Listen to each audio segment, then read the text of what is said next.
Hello, everybody, and happy Tuesday. Stephen Mead here with Domicile Real estate for people who love houses. And this is our Southern California housing market update for August 10th, 2021. I can't believe that I'm actually saying that. I want to talk about a couple things before we get started.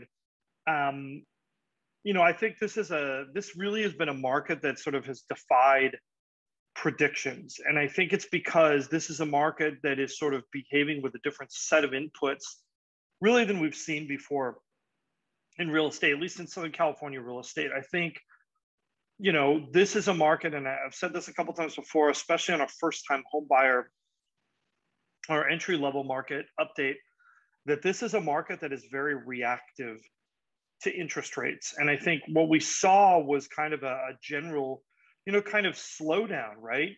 Which is not terribly uncommon in our summers here in Southern California. And then the last couple of weeks, really, things have kind of completely bounced back. And, this week that trend is not different. But there are some differences between the market we are in now and the market we were in earlier in the spring. So I kind of want to identify some of those and sort of maybe identify if you're a buyer or a seller, how this really affects your strategy. The other thing I want to say is I'm going to give everybody a little piece of advice, and that is to be careful. And I've seen a lot of colleagues do this. Anybody who's involved in real estate probably reads a lot about industry news. And if you're someone who's interested in real estate, if you're a buyer or seller, you probably can't help but read about real estate as well, like in newspapers, magazines, etc. And one of the problems with these kinds of articles is not that they're wrong, it's what they're telling you. And what they are telling you is an aggregate of the entire market for the United States in most cases, maybe a state level market if they're pretty specific. And one of the issues with doing that is that, real estate can be up 10% in one city, down 10% in another, and their average is flat. But that's not really a very good description for either of those markets. I was recently up in the Bay Area this past week. And, it's funny, their market is a little bit different. It is still very condo shy in the Bay Area, meaning that their condo market hasn't recovered. At one point, they even had 5, 6, 7 months of condo inventory on the market, which is nuts. We never really saw that down here in Southern California. But what I'm saying is really be careful with some of these articles and don't let them color your judgment about what you're seeing going on in the actual market that you're interested in. So if you're a seller, that's your neighborhood in your market segment. If you're a buyer, it's where you're looking at houses. So without further ado, we're going to jump in the stats and I'm going to kind of show you what I mean about this market. Let's see, we'll go back to our beginning here.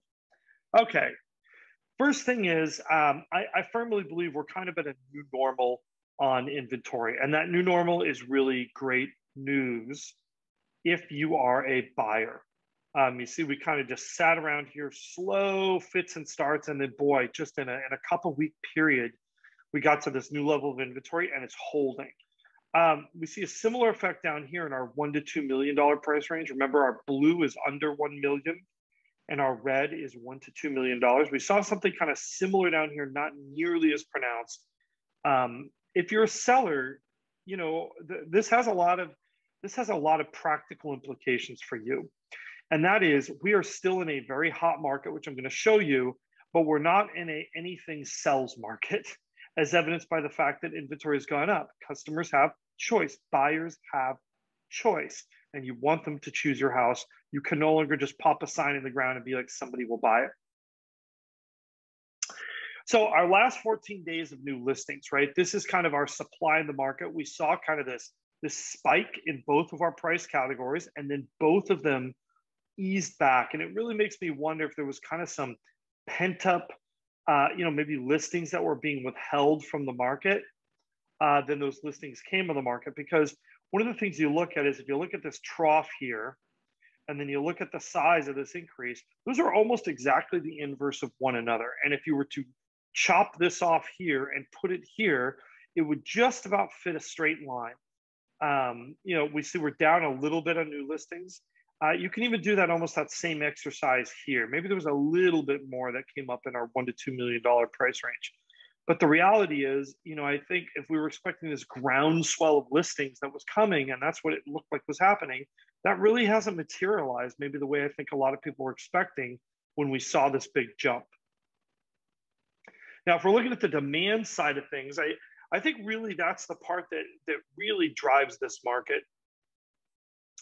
Is, do people want to buy houses, right? At the end of the day, if you want to see a strong market, is two things: strong demand and limited supply. And I still think we have both of those things. Our elevated level of inventory is great. It means customers have choice. It's by no means a high inventory market. But if you look here, I'm just struck by just how constant this demand has been over time in both of these price categories. We've just been, and there's two ways to look at this, right? Number one is something we've talked about in the past, which is that, in fact, we are actually supply constricted, meaning we would see more new escrows, or we would see more variation in here had we had more houses for people to buy, and that maybe that limited inventory is a mask to some of these variations. I'm actually personally in that camp. I think that's the reason why this number is constant. It's not that demand itself has always been constant, but the availability of housing has kind of chopped off maybe what would have been some peaks. I think back here, February, March, I think if we had twice as many houses available, we would have sold twice as many houses in that time period. So kind of just my thoughts on it. But coming back, let's look at where our absorption rate is, right? We've seen a little bit of a retreat here on our $1 to $2 million market, but look where this number is compared to where it's been. That's still very strong numbers for that price range.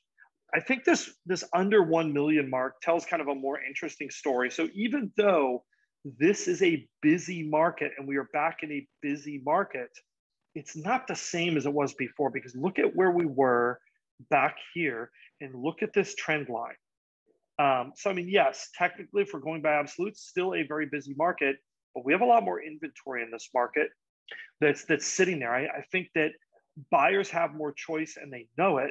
And I think sellers are starting to realize that not every house sells in 7 days. If we're looking at our prices, again, this is based on deals that were negotiated 4 to 6 weeks ago. We have our entry level, which is our 25th percentile.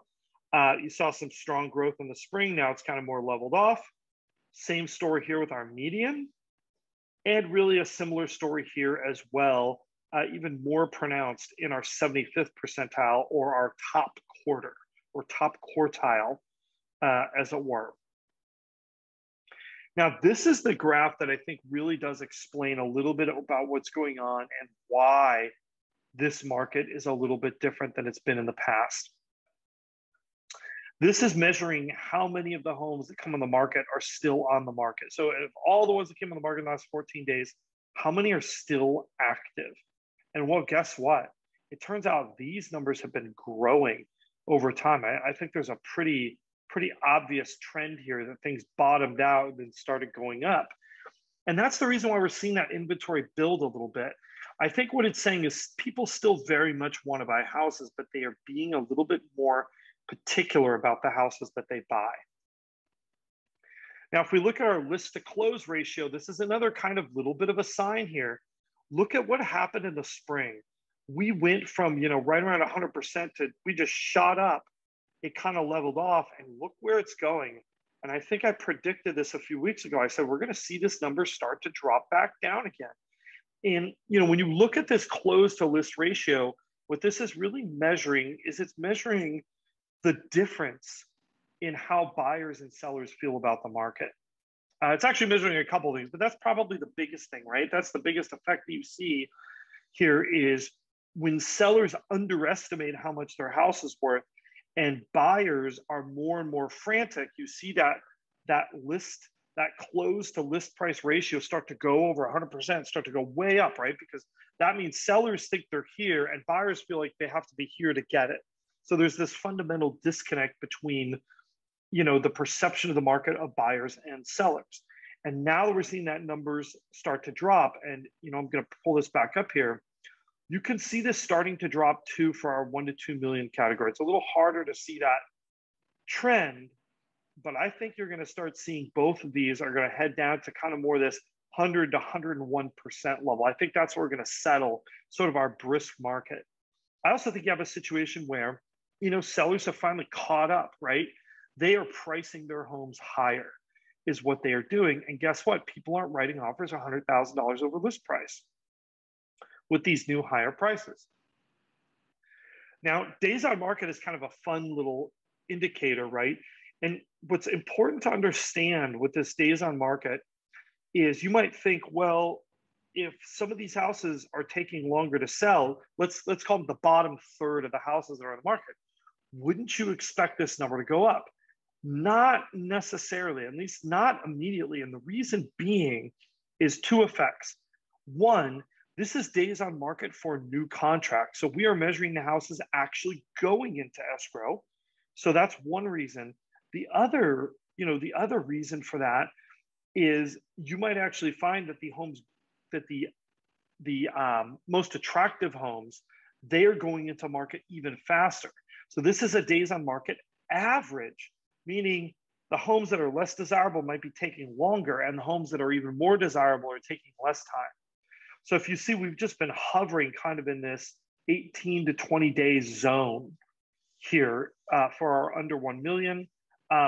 We've seen a couple little jumps here. I don't know if this trend is going to continue for our 1 to 2 million. That price range typically moves a little bit more slowly just by nature of those purchases being larger purchases. But it'll be interesting to see if these numbers do start to eventually move up. The final thing is there's kind of a delay factor, right? Because if there are some homes that are not selling, they're not counted in the stat until they finally go under contract. That might be 30 days from now. This is again, probably my favorite chart in here because I think this really talks about where are we in terms of a market. Is it an out of control rising market, or are we in a zone that is sustainable? And, looking at this versus our payments in 2018, gosh, we're right in this 10 to 15% range higher most of the time. So the payments have only gone up 10 or 15% over a 3-year period. I actually think that's pretty good. I think that might even be less than inflation. This is very reasonable territory for home prices to be in.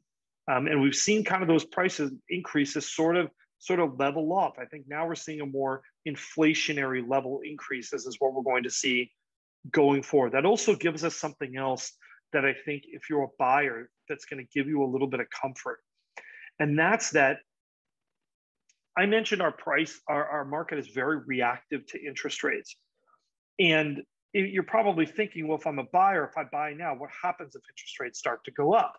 Well, when we kind of stay and prices level off like this, we give a little bit of time for inflation of wages to catch up. So we build in a little bit of a buffer, especially when we have a little bit more inventory like this. And that gives us a buffer so that the market can absorb some interest rate increases.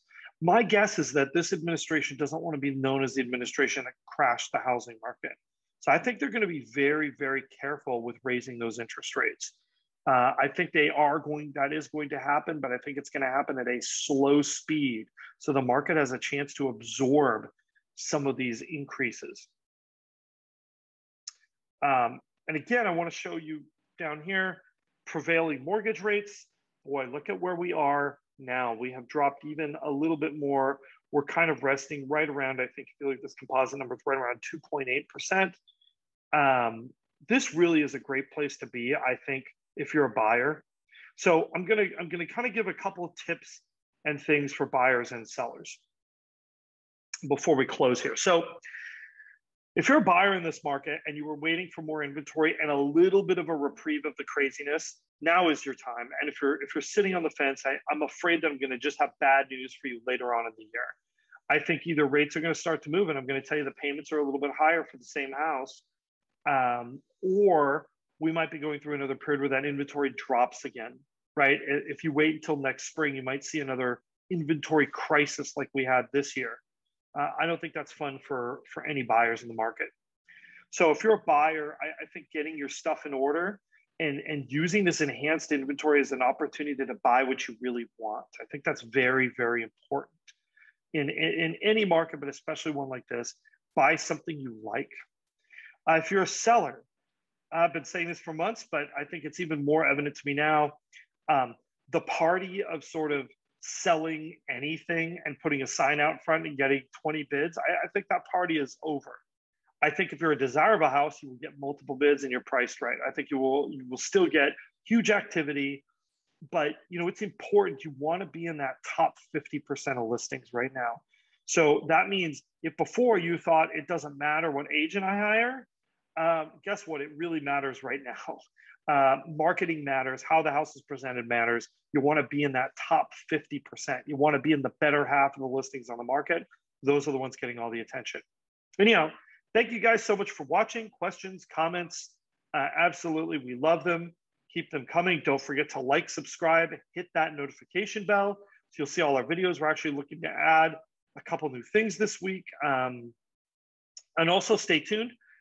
We will be doing our first time buyer market update on Friday. So we'll see you then, and another window shopping video also will be coming online this week as well, probably tomorrow or Thursday. Anyhow, we will see you really soon.